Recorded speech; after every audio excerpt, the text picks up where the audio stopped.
Life is painful, but life doesn't have to be about suffering. I really feel like the reason why we suffer emotionally is because our relationships are not going well. If you're struggling with having a relationship with your daughter, we'd use DBT.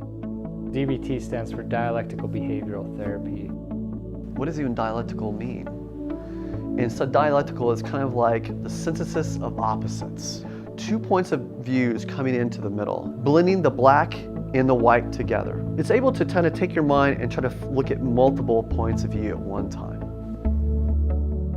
We experience things more in the moment, where we are able to be more mindful and experience life fully. It helps us work on the skills we're lacking in. I would say that DBT can offer some very objective guidelines, increasing their ability to cope with the stresses of daily life, to increase their ability to regulate their emotions.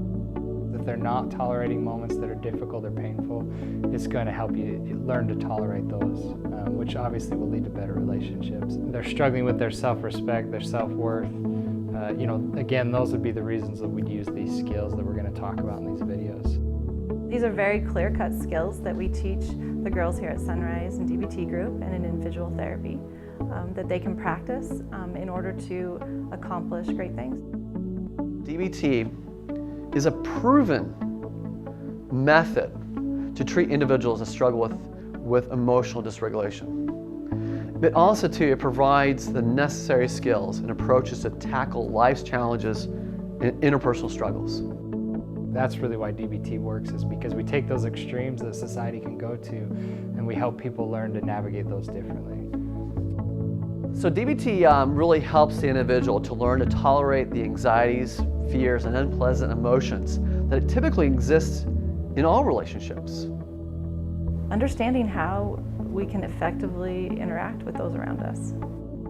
The DBT really is going to help the family, it's going to help the child, it helps the clinician as well. So everybody's using the skills that we're talking about. We want them to be able to begin to work on their quality of life. A lot of times the things we talk about is what makes life worth living. And we help the individual identify what is a life worth living, and then how to use the DBT skills to obtain that or to have that as a family. Call it relational DBT because the skills and the philosophy and the approach we're teaching these kids is actually benefiting their relationships. Because when it comes down to it, it's all about relationships.